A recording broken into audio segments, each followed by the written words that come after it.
I had a fun conversation, Brock talk, with my buddy Charles. You guys know Chuck. He's an Eagles fan, but my best friend by far. He's the one that got me into this whole podcasting thing. He's helped with the draft content and whatever else. He's been on the show a lot. Really, really good dude. Him and Terrell, his brother-in-law, called me, and they're diehard Eagles guys, but they were in a fantasy league, whatever. We just like talk football, and they just had some opinions on Brock from outside, right? Uh, I know that we talk about this a lot. I try not to, but I thought that we had a really good conversation. He's off training. Brock Purdy's off training now in Florida. That's great. That's awesome. But what I wanted to try to approach this with today is kind of flipping the entire perspective on its head. And let's look at this through Brock's perspective, because I think that this is going to play a giant role. We've heard from Shanahan, we've heard from John Lynch, we've heard from everybody over and over and over and over again, including Brock. And the idea is leader in the clubhouse, but we got to wait and see. We got to wait and see. We got to wait and see. Now, what I want to do again, what does Brock want? Because from the start, from the injury to the surgery to the getting all the different opinions, Brock and his agent have handled this and controlled the narrative from the start. I'm not saying like it's a bad thing. I think it's a good thing, right? Because if you're Brock, you want this damn job, right? Like you got to get this job. So you got like 4+ medical opinions first. They delayed the surgery. Swelling goes down, finally have the surgery. They put out the timeline, right? The doctor put out the timeline. And here, I even put this up there, which, hey, man, our important dates got new stuff because we got the rookies camp dates. We got the vet camp dates scrolling on the bottom. We've got practices and all those things. But, you know, I do think that it's important because the last date we have on here is Brock Purdy's projected, whatever his doctor said, this is when he should be cleared to throw the ball, is the 4th week of August. That's not my timeline. That's his doctor. That's Purdy's camp's timeline. But all of the indications out there is that he is way ahead of schedule, which is the best news ever. I know I've said I think Trey Lance starts week 1. I've been adamant about that. Now I'm starting to get a little shaky there. That doesn't mean I guess I was wrong. I will have to wait and see. But here's the whole reason why I'm trying to talk about this is they're controlling the narrative completely. And even if Kyle Shanahan and John Lynch like really want to protect Purdy and put him on the shelf and hey, let's see what Trey or Sam Darnold has or whatever else, will ease Purdy back into it. And Greg is right here. He says, I don't want to see Purdy. I want to game ready before week 3.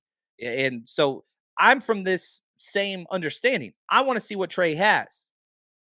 Right? Right here. Josh, let Lance get a taste. Then we'll see what happens. That's what I want too. However, and I think this is important, I don't think Brock Purdy wants that. I don't think Brock Purdy's agent wants that. Because what happens if, let's just say, okay, let's say he follows the timeline to a T, 4th week of August, he's finally 100%. That's a week. That is 1 week before week 1, September 10th.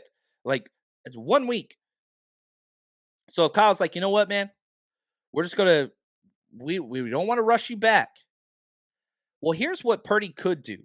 And I don't think that this is quote unquote negative, but again, if you're Brock Purdy, you do not want that.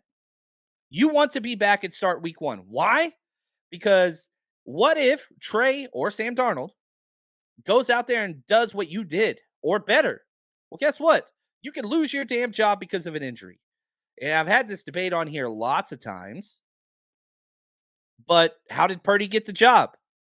Because Trey got injured or because Jimmy got injured, right? Like, that's just the way the world works. And you don't lose the job because you got injured. You lose the job because you got injured. That injury created an opportunity for somebody else. If somebody else runs with that opportunity, that's why you lost the job, right? If so facto, I'm your boss. Anyway, somebody might have got that dodgeball reference. But again, this is not what I think Kyle should do, would do. Don't care about that. That's not the conversation we're having. I am trying to look at this from Brock Purdy's eyes or his agent's eyes. And he's been controlling this narrative from day one. He is going to, if he stays ahead of schedule, you're going to get throwing all kinds of videos and clips and all that stuff way before you get it from the Niners. You're going to be getting it from Brock Purdy and his agent, I think, because they're going to control it and try to show everybody, look, man, I'm good to go. I'm good to go. And if that's the case, I want Brock Purdy healthy. I really, really do. And so it's just, I don't know. I really thought, because again, I've been around players. I was a player. I've been a coach, and I've been around like players are gladiators. That's who they are. That's their mentality. I'm the best. That's me, right? I'm him. And this is where the medical staff and coaches have to step in and say, whoa, I know you think you're ready to go. What's best long term? Players don't think that way. They don't. Especially if you're Brock Purdy now, you're an undrafted free agent. You ain't getting money. He's working really, really hard on all his endorsement deals, which makes me really, really, really happy. I love it when people get paid. I want everybody to get paid. But you have an opportunity to seize here. And let's just say, again, what if Trey goes out there? If I'm the agent of Brock Purdy, here's what I'm saying. Brock, you got to be 100%. But if it takes time, just know they got a third round pick on their roster that they traded up for. If he goes out and balls out, guess what? You're going to be sitting on the bench for not 1 year, not 2 years, 3 years. Not saying that's going to happen. That's all I'm saying. I'm saying the agent is telling Brock Purdy that, look, bro, if Trey goes out, it's out of your control. If you're not out there ready to go, this kid could step in and be maybe what they thought he was. Not saying Trey's going to do that. That's all I'm saying. If that happens, though, Brock, they got you under contract for 3 more years. Why would they trade an undrafted free agent if Trey Lance is out there balling out and just have him as a backup? Trey Lance has been injured a lot. Fill it in with Sam Darnold. Now, Sam Darnold will complicate things because he's on a 1-year deal. Then you're doing a contract. Do you extend Darnold? Oh, that I don't even. That made my head hurt just even saying that. Yeah, I don't know, man. Let's get to some of these comments on this topic. I love it. Appreciate you guys and your patience there. Gregus says Brock can want the job, but after hearing from Mullins and knowing how the 49ers operate, players coming off serious injuries, I don't want to see. What I want or what you want, I get that, and that's a whole nother can of worms. I want this conversation as much as possible to be around what Purdy and his agent want, because I think that's one of the areas we haven't really addressed very, very much. Now, I will say this. One of the Shanahan flaws, and if you watch the show, you watch the show. It's freaking, you're here. I love Shanahan. He's top 3 coach for me in the NFL. But one of his issues, he will rush people back from injuries. And he will ask people not to take certain surgeries. Raheem Mostert, that will end years, or Trent Brown. Like, you can go on and on and on. Like, that is a legit criticism of Shanahan. Does Shanahan want him back? Yes, he does. I think he really does. Does John Lynch? Yeah, I think everybody does. He's that damn good. But yeah, I don't want it rushed back. That's here we go. Charlie says there's no question in my mind that Purdy starts week 1. Man. So yeah, it's looking that way, man. It's looking that way. If Purdy is 100% ready to go, he'll play. My question is, like, how much time does he need? If the doctors say, yep, 100%, the 4th week of August is 1 week enough? Practicing for 1 week and then start? Maybe it is. He does have the year under his belt, half a year, 8 starts, whatever else. Yeah, risking games to see what Trey has. No thanks.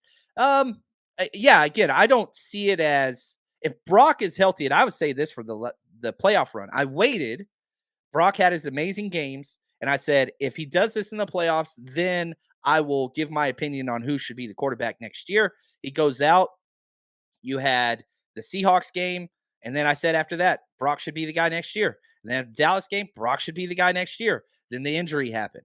And so, Charlie, I'm with you. I don't want to risk games if with Trey or Sam, if Brock is 100%. I have constantly been on the timeline of, okay, give me 2 weeks of a healthy Brock, then then I'm in. Get him out there, whatever game that is, right? And I saw a quote on here earlier. Here we go. Oscar. What's up, Oscar? He says, I do, but he'll be placed on the pup for sure. That's 4 weeks right there. Yeah. And so if he does go on the pup, then he has to miss the first 4 games. I do think that Brock Purdy starts training camp on the pup active, which is different than the pup reserve. So training camp pup, you can come off any day. But if you're on the pup to start the 53-man roster, then you have to be out 4 weeks. So yeah, there's that one. I like that. I like that. Well said, Oscar. But it seems less and less likely that's going to be the case. It just seems less and less likely. Brock wants to be the guy. I want Brock to be the guy. I freaking love it. Here we go. Judd, what's up, Judd? He says Brock is way ahead of schedule. He's been back throwing for 3 months, was already throwing full-size NFL ball. He seems ahead of everything, and I hope that continues. It's funny. Some people are like, oh, you were wrong, and you were saying Trey's going to start week 1, and I was saying that. Yeah, because I was following the timeline their doctors gave us. But, this is a good thing to be wrong about. Brock being healthy is amazing for every single 49ers fan. I don't understand that. How does a healthy Brock Purdy, I was supposed to be mad that Brock, I was trying to have a debate with somebody on Twitter, and I was like, I don't understand. Why you want me to be mad that Brock's healthy? This is great. This is not a bad thing. This is a wonderful thing. I guess some people like to tie me to Trey Lance, and so I freaking love Brock Purdy. I would love Brock Purdy to be the quarterback for 10 years. Now, the thing that I don't want, and again, I'm going to go down a little bit of a rabbit hole. I was talking, again, this was me talking with Chuck. Let's just say hypothetically Trey doesn't get any action at all, right? Whether, Brock's back week 1 or Sam Darnold or whatever. I don't care. What happens to Trey long term? And I know that's, as a 49ers fan, you care about the team first over all players, always. But Trey plays out this year, next year, then walks, or we trade him, whatever. Gosh, man. In 2 years, do you know which teams are going to need quarterbacks? The Seattle Seahawks, the Los Angeles Rams. That would scare that would just suck, man. That was I think Chuck asked me, he's like, well, what's the worst case scenario? And I was like, well, we don't get to see what Trey is. And then, his contract expires, he bounces. And then we get to see him be, 25 years old, quarterback with another team in our division or something like that. Just, man, I hope that doesn't happen. The 49ers Rush Podcast.